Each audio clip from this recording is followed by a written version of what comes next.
Muy buenos días, nos encontramos nuevamente aquí para ministrar la palabra del Señor. Tengo el gusto de poder compartir lo que Dios ha puesto en mis manos para usted, para bendecirle y para ministrarle. Antes me gustaría que podamos orar y dejemos que una lluvia de bendiciones a través de la palabra pueda llegar hasta su hogar, hasta su corazón.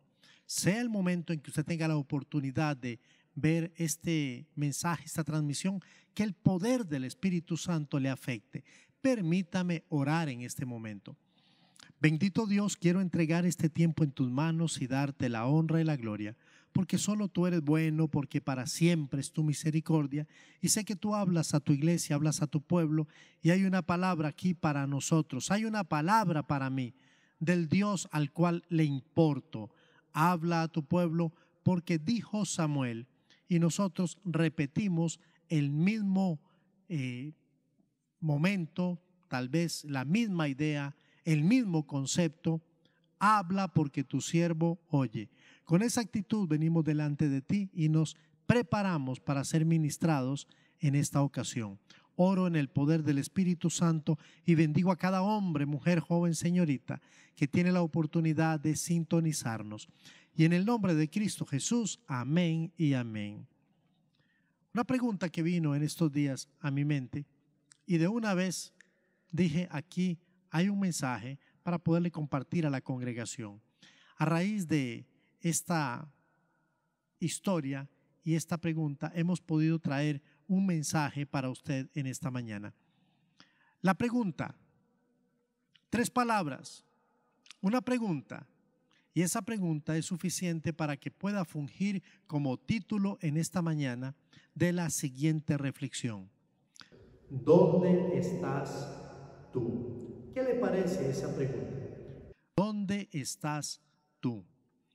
Ese título o mensaje lo pude extraer del libro de Génesis cuando me fui curiosamente a leer las primeras páginas en el capítulo 3 y el versículo 9. Leemos textualmente: mas Jehová Dios llamó al hombre y le dijo, ¿dónde estás tú? Después de leer este pasaje, inmediatamente saltó a mi mente una espinita, una chispita, y comenzó a revolucionar con una cantidad de ideas y, ¿por qué no?, más preguntas. Sí, más preguntas que van a girar alrededor de esta clásica pregunta del libro de Génesis. Algunas otras preguntas que comenzaron a saltar como palomitas de maíz fue, por ejemplo, ¿será que a Dios le importa dónde estemos? La pregunta es, ¿dónde estás tú? ¿Será que a Dios le importa de verdad dónde esté usted? ¿Dónde esté yo? ¿Será que a Dios le importa dónde estemos? ¿Tendrá Dios tiempo para cuestionar en dónde se encuentra Carlos, María, Felipe, Graciela, usted y yo? Otra pregunta similar podría ser, cambiando solamente el tiempo verbal, la otra pregunta: ¿dónde has estado tú todo este tiempo? Interesante pregunta. ¿Dónde has estado tú todo este tiempo? Si el Señor continuara haciéndome preguntas y sumara esta otra, por ejemplo, ¿dónde estás tú y qué has estado haciendo? Sumamente interesante. Una pregunta más, tomada también del libro de Génesis, pero nos vamos un capítulo más adelante. La primera pregunta la encontré en capítulo 3, verso 9. ¿Dónde estás tú? Hablándole Dios a Adán. Pero en esta ocasión le está hablando a el hijo de Adán. Y dice el texto en Génesis 4:9. Y Jehová dijo a Caín, ¿dónde está Abel, tu hermano? Entonces, para efectos de una rápida introducción, le voy a decir que a Dios sí le importa dónde está usted. Por eso hace la pregunta, ¿dónde estás tú? y Él quiere que a mí también me importe dónde está mi hermano. Creo que son suficientes preguntas para una ocasión como esta. Y cada una de ellas son sumamente confrontativas, si usted lo analiza. En esta ocasión yo deseo que revisemos, si usted me lo permite, a la luz de la palabra de Dios, cuán importante es estar en el lugar correcto, en el tiempo correcto y manteniéndonos haciendo lo correcto. Y déjeme aclarar que el lugar correcto, el tiempo correcto y las acciones correctas es algo que solamente puede determinar nuestro Dios. En muchas ocasiones me he permitido tomar estas palabras del apóstol Pablo y hacerlas mías. Primera de Timoteo capítulo 1 verso 12 dice: doy gracias al que me fortaleció, a Cristo Jesús nuestro Señor, porque me tuvo por fiel, poniéndome en el ministerio. Con eso creo que Pablo resume muchas de las cosas que sentía, y en esta ocasión yo hago mías estas palabras. No es un secreto que las tentaciones son parte de la vida y luchamos contra ellas. Luchamos contra ellas para tratar de responder bien a las preguntas que hemos hecho anteriormente. Poder preguntar ¿dónde estás? Poder tener una respuesta. ¿Qué has estado haciendo? Tener una respuesta que satisfaga el corazón de Dios. Pero no podemos negar que hay muchas situaciones que estorban.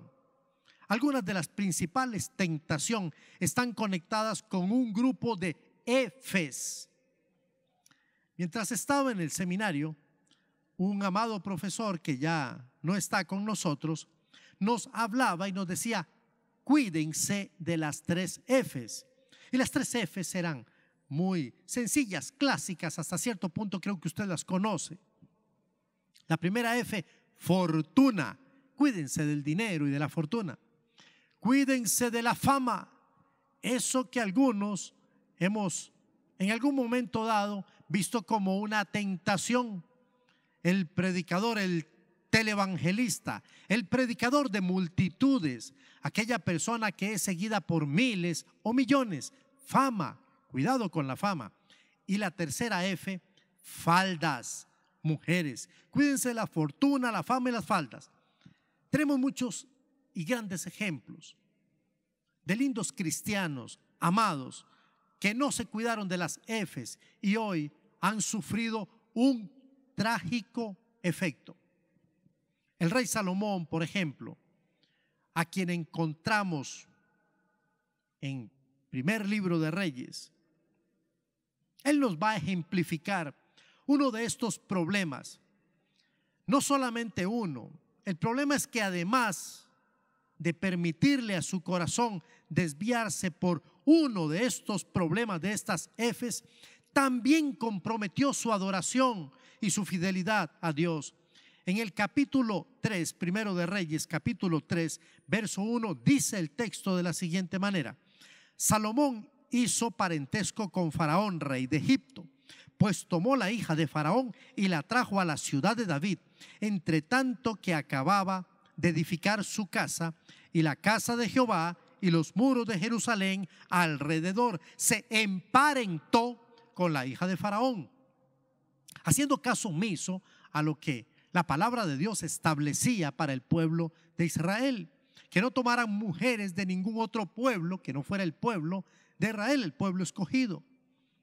En el capítulo 11 del mismo libro, primero de Reyes, vemos cómo Salomón no solo comprometió lo que en esencia era su fidelidad y lealtad a Jehová, sino que se corrompió, dice la Biblia. Pero el rey Salomón, estoy leyendo en primero de Reyes capítulo 11 verso 1, pero el rey Salomón amó además a la hija de Faraón, amó además de la hija de Faraón, o sea, entiéndase, amó a la hija de Faraón, pero además de amarla a ella, a muchas mujeres extranjeras. Algunas eran de Moab, otras de Amón, otras de Edom y a las hijas de Sidón y a las Eteas, gentes de las cuales Jehová había dicho a los hijos de Israel: no os llegaréis a ellas, ni se llegarán a vosotros, porque ciertamente harán inclinar vuestros corazones tras sus dioses. A estas pues se juntó Salomón con amor, con compromiso, con decisión. Y dice la Biblia, y tuvo 700 mujeres reinas y 300 concubinas, y sus mujeres desviaron su corazón. Cuando analizaba este pasaje, pensé, si Salomón hubiese decidido pelear, como a veces suele darse en las relaciones de pareja, discutir, pelear, distanciarse de sus mujeres, no habría podido hacerlo una por día en el año, porque le habrían faltado días. Lamentablemente, Salomón tuvo el combo, porque además tuvo mucha fortuna. Dios le concedió riquezas aun cuando él no se las había pedido. Y dice Primero de Reyes, capítulo 3, verso 13: y aún también te he dado las cosas que no pediste, riquezas y gloria, de tal manera que entre los reyes ninguno haya como tú en todos los días. Entonces quiere decir que tuvo cosas muy tentadoras, tuvo mujeres y cayó en la adoración y la infidelidad a Jehová, tuvo poder y fama. Olvidamos, que el problema no está en el dinero. La Biblia nos habla de hombres ricos como Job, que fueron fieles a Dios y lo amaron. Pero la Biblia también nos recuerda en Primera de Timoteo capítulo 6 verso 10 que el problema está en el amor al dinero, porque el amor al dinero es la raíz de todos los males. Otro de los reyes de quienes quiero hablar, y realmente es quien va a ilustrar el mensaje de esta mañana, es el rey David. El rey nos va a ilustrar lo que estamos diciendo. La Biblia nos narra una de las historias más conmovedoras en Segundo de Samuel, capítulos 11 y 12, aunque no voy a leer ambos capítulos, sino una fracción. Y me gustaría compartirles algunas lecciones edificantes sobre el tema que nos ocupa. La pregunta de arriba, la pregunta del título: ¿dónde estás tú? Y todo lo que va a girar alrededor de una equivocada respuesta o una respuesta obedeciendo a una mala ubicación. Así que vamos a analizar el texto. Le invito por favor que me acompañe. Segundo de Samuel capítulo 11. Es la clásica historia cuando David peca cometiendo adulterio con Betsabé. Yo quisiera permitirme leer unos cuantos versos para que nos permita amarrar por lo menos algunas ideas de las que quiero compartir, porque hoy el Señor está hablando a su iglesia y está hablándole a usted y está hablándome a mí. Dice la Biblia, capítulo 11, segundo de Samuel: aconteció al año siguiente, en el tiempo que salen los reyes a la guerra, que David envió a Joab y con él a sus siervos y a todos los reyes, y destruyeron a los amonitas y sitiaron a Rabá, pero David se quedó en Jerusalén. Este versículo es sumamente clásico, es importante, es vital, es medular. Así que yo quisiera que usted me permita volverlo a leer. Aconteció al año siguiente, en el tiempo en que salen los reyes a la guerra. Cuando todos los reyes salen a la guerra, lo que significa, lo que quiere decir que David, siendo el rey, debía también salir a la guerra. Él envió a Joab y con él a sus siervos y a todo Israel, y destruyeron a los amonitas y sitiaron a Rabá, pero David se quedó en Jerusalén. La pregunta vuelve a aparecer como una protagonista en esta historia. si le permitiéramos a Dios en este momento preguntar a David, en este preciso momento donde termina la oración del verso 1, pero David se quedó en Jerusalén. Y si Dios preguntara en este momento a David, David, ¿dónde estás tú? Mejor, si Dios le pregunta a usted, y vamos a obviar que David en el escenario y revisando su vida y revisando todo lo que ha sucedido y acontece alrededor de su vida y ha acontecido durante este tiempo, no sé si los últimos 2 meses, 3 meses, 1 año, 2 años, 30 años o 24, 25 años, no sé, pero si el Señor en este momento le mira y le pregunta, ¿dónde estás tú? Continúo leyendo. Y sucedió un día, al caer la tarde, que se levantó David de su lecho y se paseaba sobre el terrado de la casa real y vio desde el terrado a una mujer que se estaba bañando, la cual estaba muy hermosa.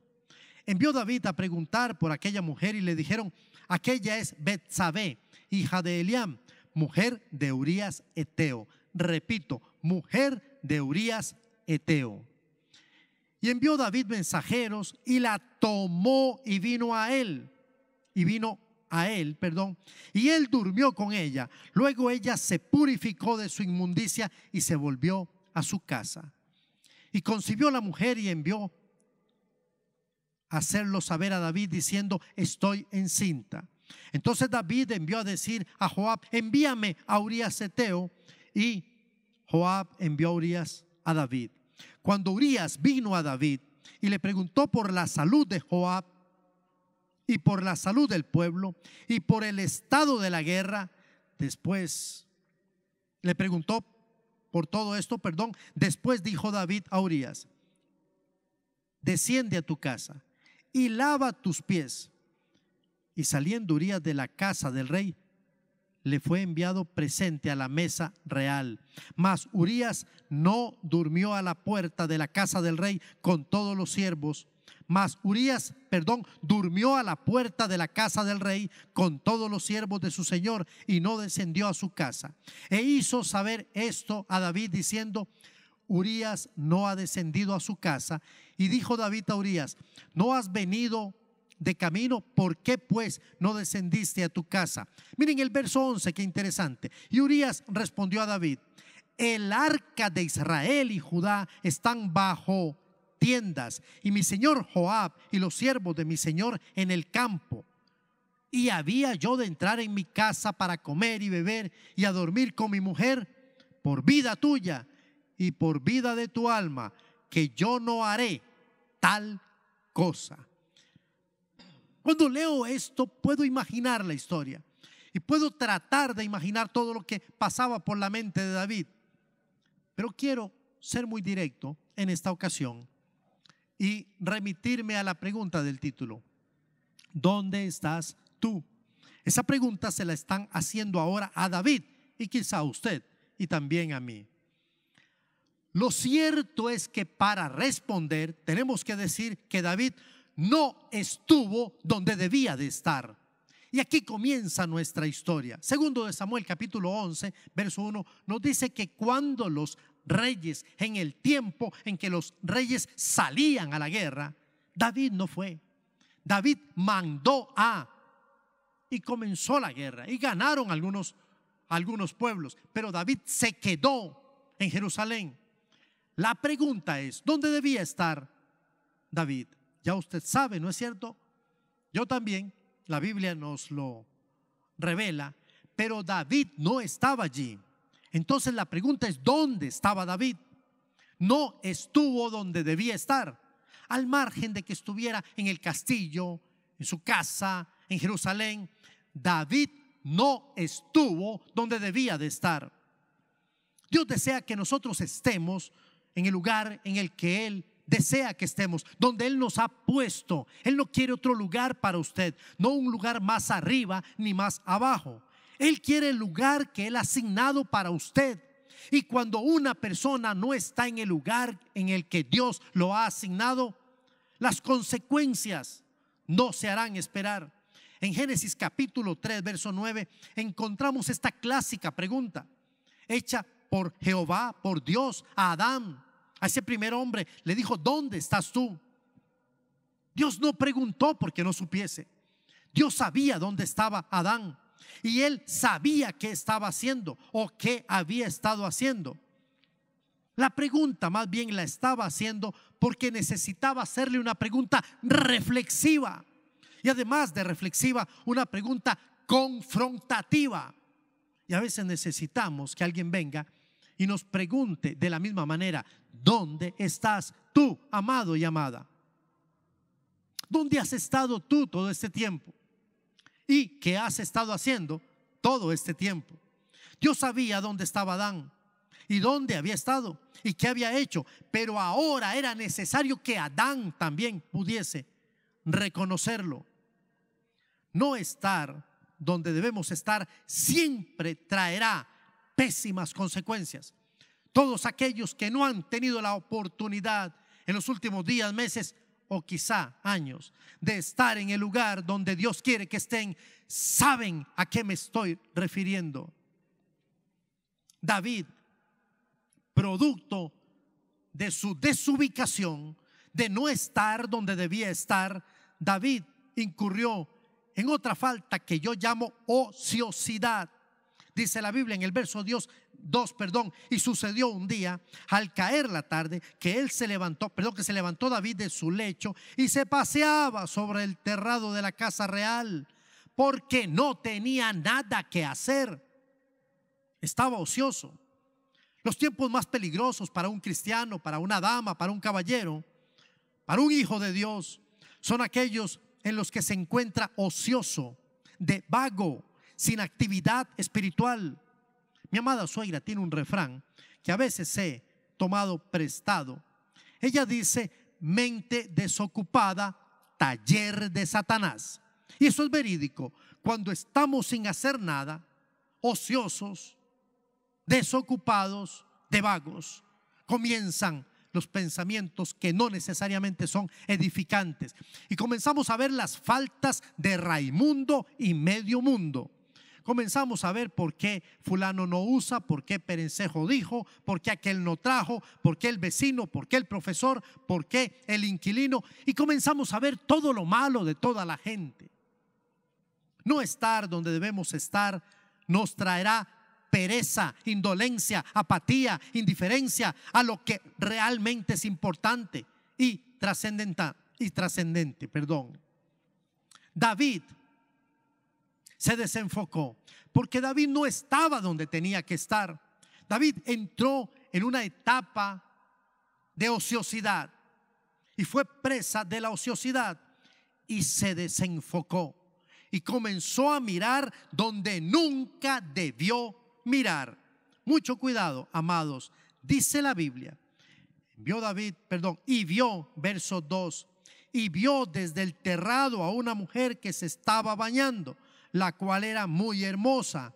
Yo me imagino que el terrado donde estaba David tenía una panorámica espectacular. Eso no le acreditaba a David, no le daba el derecho ni la potestad de ver lo que no tenía que mirar. Muchos hombres, mujeres jóvenes y cristianos fieles se han desenfocado en algún momento de sus vidas, han dejado de ver lo que debieron estar viendo todo el tiempo. A veces esto sucede en las casas, en los trabajos, en las escuelas, en los barrios, universidades o en nuestros propios ministerios. La Biblia dice en Hebreos capítulo 12, verso 2: puestos los ojos en Jesús, el autor y consumador de la fe. Si usted tiene que mirar hacia algún lado, si usted tiene que ver a alguien, ese se llama Jesús. Mire a Jesús. Josué y Caleb, en el libro de Números capítulo 13, versos 27 al 33, nos cuenta la Biblia que Josué y Caleb miraron lo mismo que miraron los otros 10 espías. pero ellos vieron lo que sí tenían que mirar y no lo que no tenían que ver. Esa fue la gran diferencia. En 2 de Corintios capítulo 4 verso 18, Pablo nos desafía diciendo: no mirando nosotros las cosas que se ven, que es lo más fácil, y las que son atractivas y llamativas, sino las que no se ven. Pues las cosas que no se ven, pues las cosas que se ven, son temporales, pero las que no se ven son eternas. ¿Sabe? Pedro en algún momento de su vida deseó caminar sobrenaturalmente. Y déjeme contarle que lo hizo cuando Jesús se les apareció en medio de la tormenta y los calmó. Y Pedro, el intrépido, quería constatar si era Jesús o no. Y le dijo: si eres tú, manda que yo vaya caminando sobre las aguas. Y Jesús le dijo: ven. Y Pedro tuvo que bajarse de la barca, poner su pie primero y el segundo pie, y comenzó a caminar y a caminar mirando a Jesús, y todo iba bien hasta el momento en que apartó su mirada y comenzó a ver el viento que golpeaba con ímpetu y esas grandes olas. ¿Y sabe qué pasó? Se hundió. En el momento en que apartes la mirada, en que usted aparte o yo aparte la mirada de Jesús, probablemente también nos vamos a hundir. No es estar donde debemos estar siempre.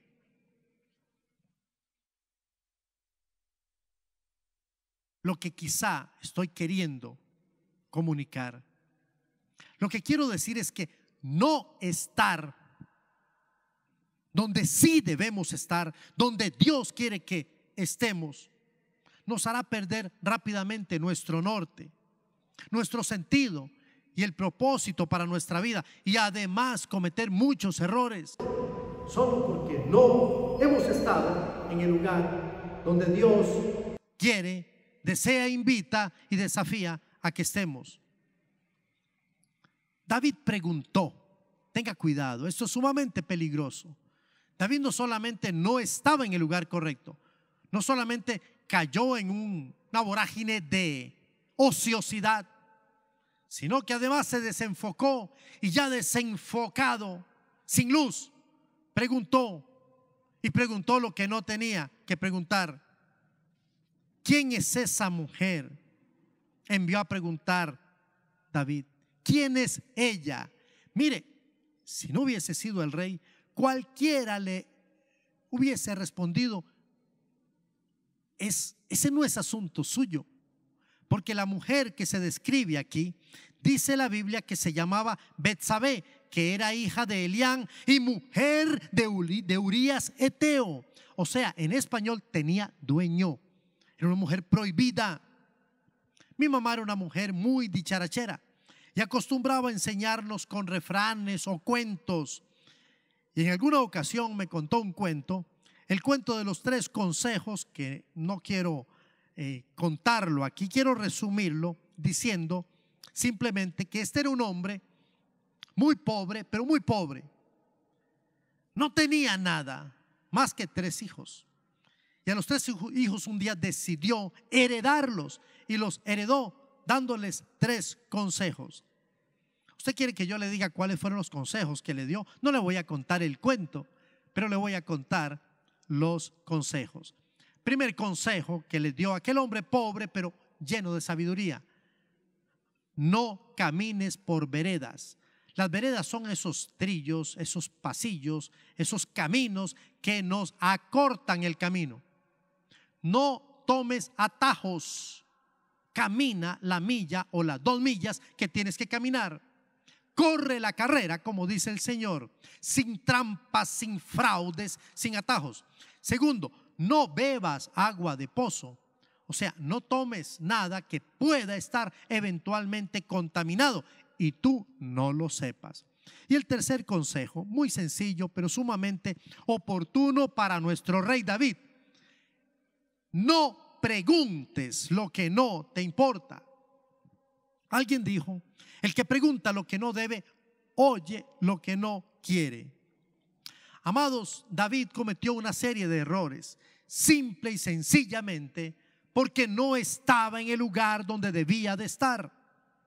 David cometió el gravísimo error de tomar lo que nunca debió tomar.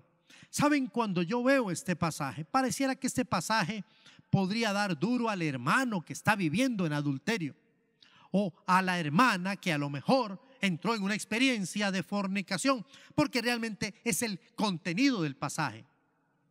Pero amado y amada, muchos de nosotros, sin darnos cuenta, estamos tomando lo que no nos corresponde.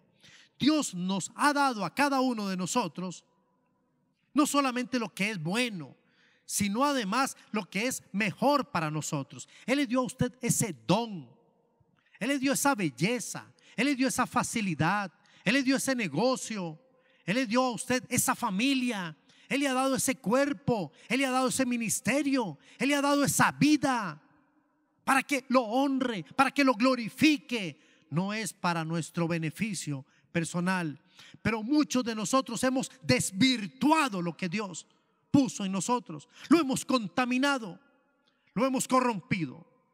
Lamentablemente no hemos entendido el mensaje principal.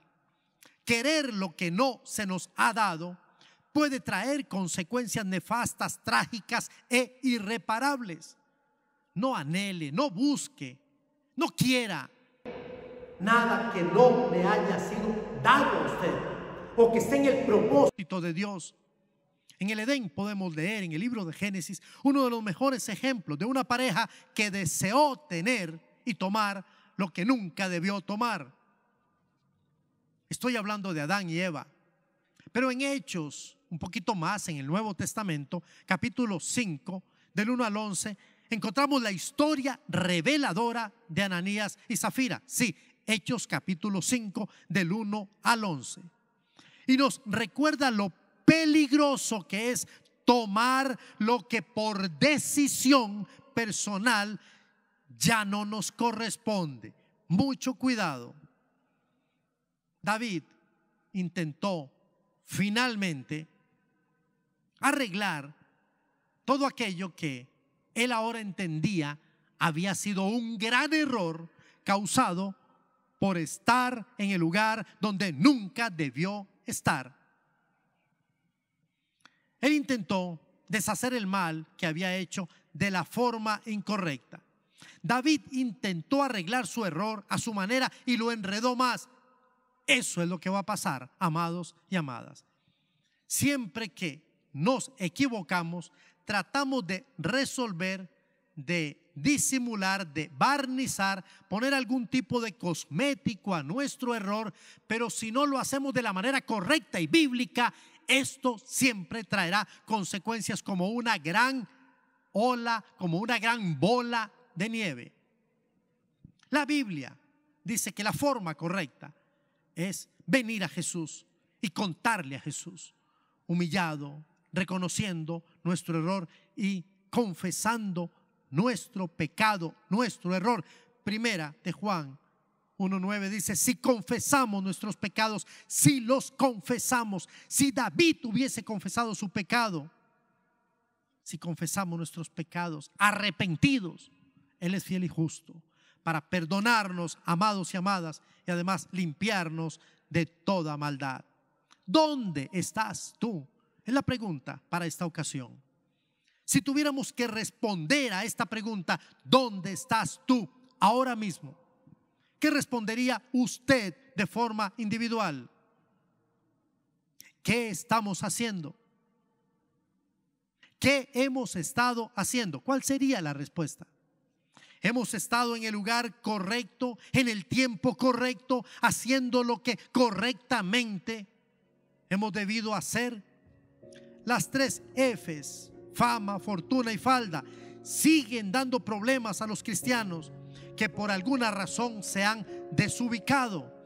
Y hoy agregaríamos una F más, tratando de ser un poco más contextuales a nuestro entorno cibernético, y es la F de Facebook.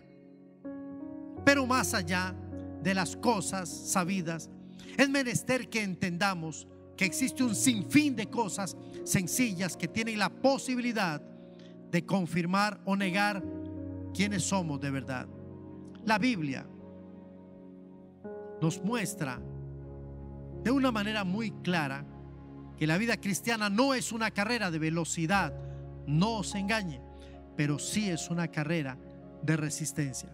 Por esta razón es bueno entender el consejo del apóstol Pablo cuando, siguiendo la línea de lo que hemos compartido, le dijo a Timoteo en el capítulo 4, verso 16: ten cuidado de ti mismo y de la doctrina, persiste en ello, pues haciendo esto te salvarás a ti mismo y a los que te oyen. ¿Dónde estás tú? Esa es la pregunta. Piense y respóndala. Si usted ha estado en el lugar que no debe estar, hoy es una excelente oportunidad para que usted pueda regresar, pueda ubicarse, pueda cambiarse a la fila correcta, estar en el lugar correcto, en el tiempo correcto y haciendo lo que correctamente Dios establece para usted. Esta es su gran oportunidad. Quiero orar, quiero bendecirlo. Tome usted la decisión de decirle: Señor, yo quiero estar donde tú quieras que yo esté. He cometido muchos errores, o he cometido el error de no estar donde tú quieres que yo esté. Perdóname. Este día quiero que las cosas sean nuevas, sean diferentes. Ahora voy a tener cuidado de mí mismo, de la doctrina, porque sé que de esta forma podré salvarme a mí mismo y a los que me oyeren. Déjeme orar, déjeme bendecirlo. Padre, gracias por tu palabra, gracias por tu misericordia. Habla a tu pueblo, enséñanos, Dios, a que tu palabra no regresa a ti vacía. Esta mañana yo te doy la honra y la gloria. Sé que tu pueblo ha de ser ministrado y lo ha sido ya. Bendice a cada hombre, a cada mujer que ha tomado una decisión de reubicar su lugar al lugar correcto. Y cuando tú preguntes: ¿dónde estás tú?, poder decir: Señor, aquí estoy en el lugar en el que tú quieres que yo esté, para honra, gloria de tu nombre. Oro en el poder del Espíritu Santo y bendigo a tu iglesia en el nombre de Cristo Jesús. Amén y amén. Dios bendice a su iglesia y lo hace ricamente.